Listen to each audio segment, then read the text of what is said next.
This presentation is for the International Conference for Internet Technology and Secured Transaction, ICITST 2015. The title of the presentation is A Generalized Web Service Response Time Metric to Support Collaborative and Collaborative Web Service Monitoring.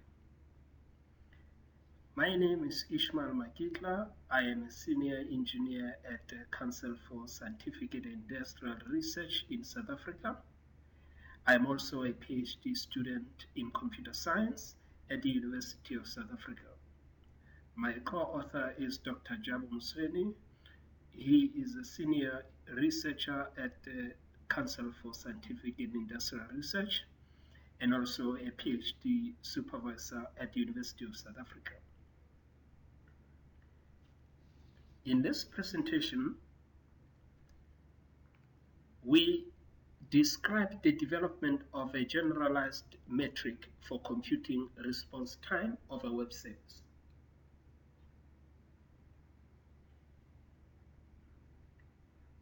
We give a brief background to the research and then position our work within the existing body of semantic web research. We will also introduce our research problem and its implications, and then we present the initial experimental work which yielded the first version of our generalized metric for response time. The overall objective of our research work is to develop a collaborative and corroborative monitoring mechanism, and therefore the first few slides will make a case for that kind of monitoring approach. In order to make the case for our research work, we first have to position it within the body of service-oriented computing research in general. For this purpose, we use the service delivery lifecycle as an illustrative framework to help us understand where our work fall within this framework. According to the service delivery lifecycle, the service request comes in through the service provisioning platform, and it goes through three sub-phases. The first phase is the planning phase, which includes activities such as matchmaking and composition. The second sub-cycle is binding, which entails contracting and negotiation. And the final subcycle is the enactment subcycle, which has activities such as profiling, invocation, and monitoring. As can be shown, the monitoring is part of the enactment subcycle, and therefore that is the position of our work within the overall service delivery lifecycle. The primary area attempted by this study is semantic web service monitoring within the service-oriented computing domain. Semantic web service monitoring entails detecting and signaling whether the participating services behave consistently with the expected functionality and that they exhibit the guaranteed non-functional service properties. Semantic web service monitoring may further entail the enactment of corrective mechanisms when there are failures or breaches to agreements by contracted services.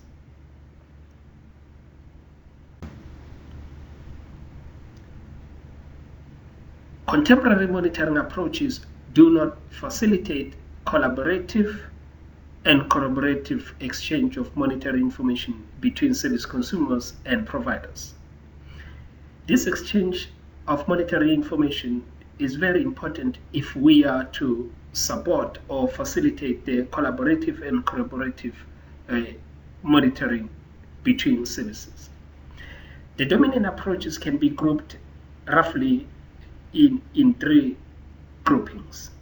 We have the client or consumer side monitoring.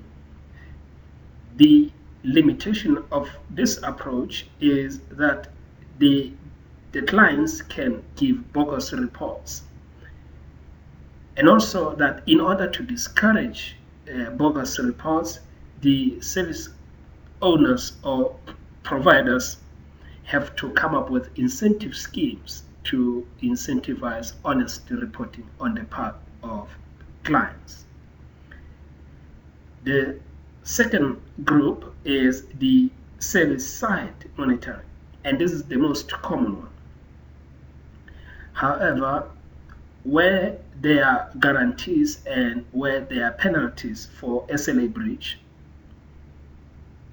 the service provider has an incentive to give biased reports in order to avoid penalties. In order to overcome the client as well as the service side monitoring, there is monitoring by surveillance or a dedicated monitoring service.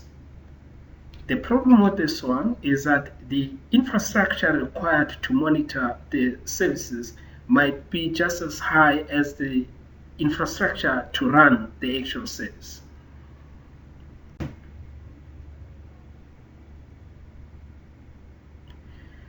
The reason why it is important to support the exchanging of monetary information is because the service consumer and service provider may have different perspectives of the same quality of service attribute,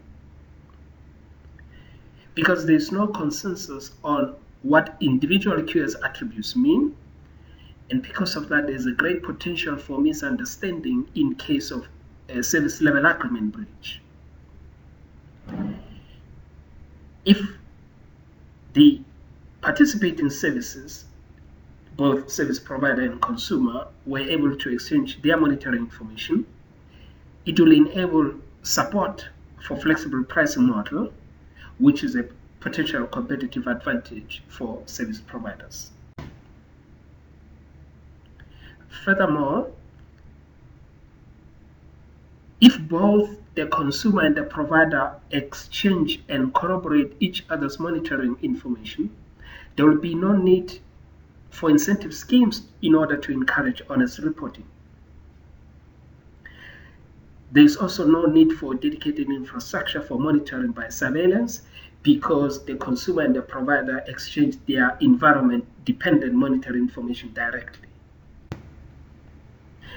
The implications of supporting the monetary information exchange is that there has to be a consensus on different monetary values. That is, there has to be consensus on the observable QoS parameters.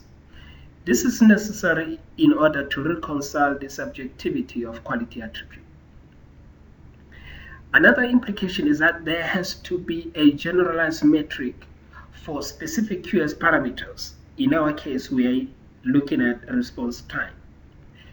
And these QoS parameters and matrices have to be expressed as ontologies in order to avoid any conceptual or terminological confusion.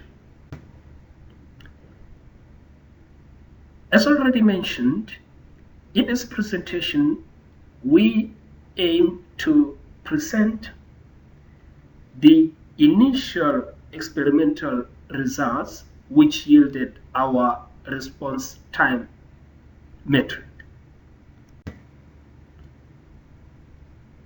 We conducted an experiment aimed at characterizing the service performance, and from the performance data we derived a generalized metric for response time. We used a library called Java Application Monitor, or JMON for short. The library is a very lightweight library that allows us to give labels to specific functions, and then at the end of the function execution, the monetary library gives us the performance information, the average response time, and so on. What we did was to make 10,000 requests to get the list of doctors in our proof of concept application. And in order to to be able to give a generalized performance characterization of a service, we labeled each individual request. The table that you're looking at shows the labels get Dr. 1 through get Dr. 10,000. This is what we did in order to label each individual request so that we are able to collate all the response time from both deadline, which is the second column, and the server side, which is the third column. We then recorded all the response time, and as can be seen, there's always a difference between the response time on the server and the response time on the client, and this can be expected, maybe due to network latency and other things. We were not so interested in the diagnostic information as to why we are seeing the kind of difference that we are seeing. All we wanted to do was to give a characterization of service performance. Based on the response time pairs as shown in the previous table, we have performed statistical analysis to characterize the variance of the client side and the server side monetary values for the same request. As we've already shown in table 1, there's a difference between the client side response time, which we refer to as CRT in our model, as well as the server side, which we refer to as SRT in our model. We refer to this difference as error and is given by the difference between CRT and SRT.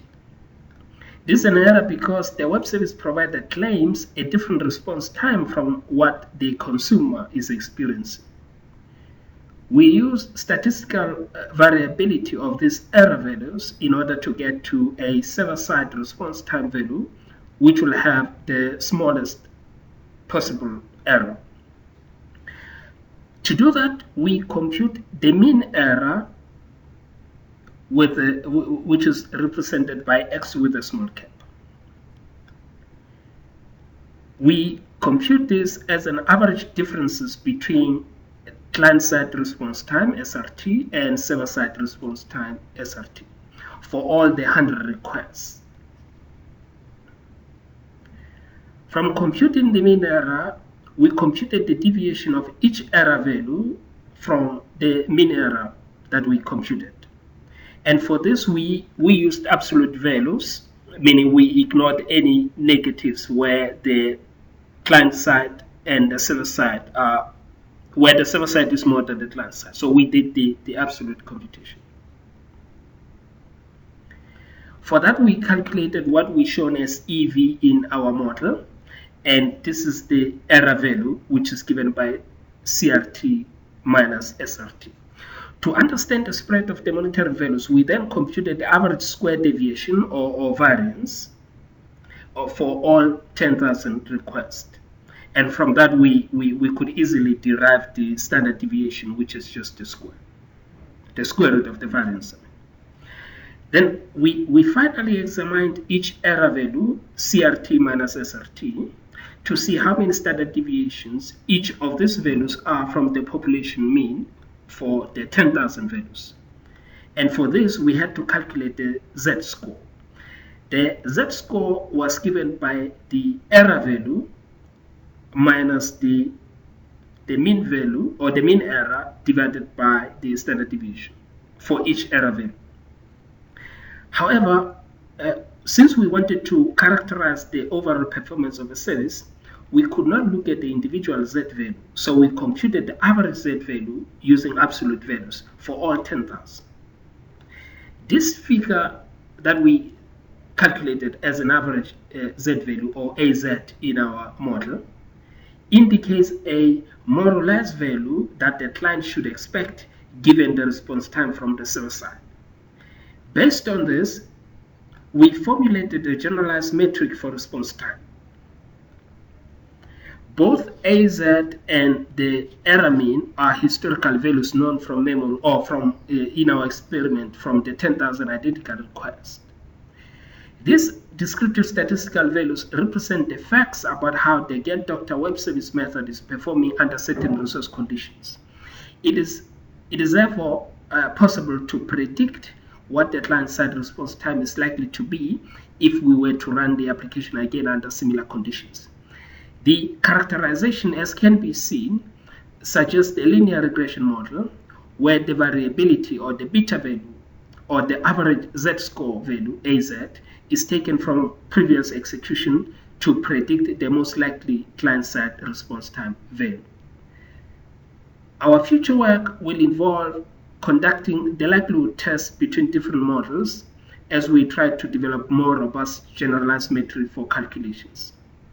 However, it should be noted that in this experiment, we were not interested in understanding what independent variables had an effect on the response time. As such, we did not attempt to attribute the observed error values to any other aspect of the service performance.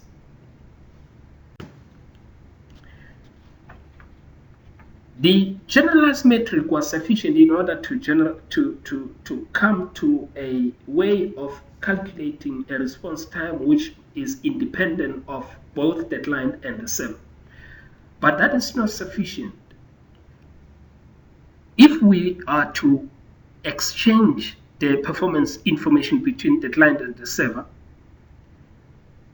then the actual metric itself has to be represented in a manner that is amenable to machine processing. And for that, we looked at the standard QS model. The standard QS model classifies QS attributes in terms of performance, dependability, accessibility, and regulatory aspects. Response time, which characterizes the performance of a service, is part of the performance attribute of a service. Based on this fact, we have developed a very basic performance ontology. We have a performance attribute, which is part of performance, or that performance has an attribute called performance attribute. And performance attribute has a metric response time, and response time has a unit time. And this is how we map our basic response time ontology to the base ontology for QoS. So performance is a QoS attribute and has a metric time, and time has unit. And as can be seen there, a unit will also have a conversion which would allow it to convert to or from using a certain conversion rate.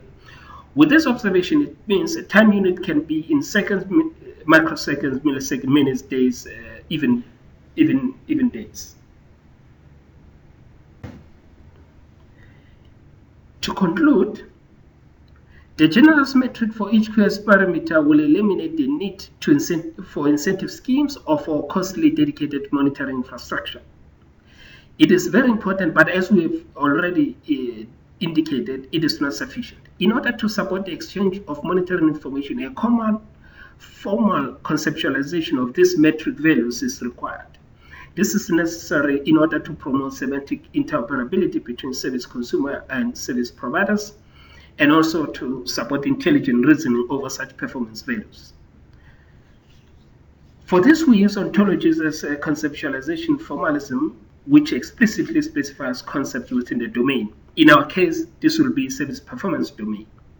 This has a potential to unlock the power of reasoning over the represented data, in this case, to reason over the performance data, because this will also inform automatic service composition and automated service selection. Thank you so much for your attention. I have provided my email address for colleagues within the scientific community who may want to discuss other aspects of the work, or perhaps to email us the questions that they may have having listened to this presentation. Thank you very much.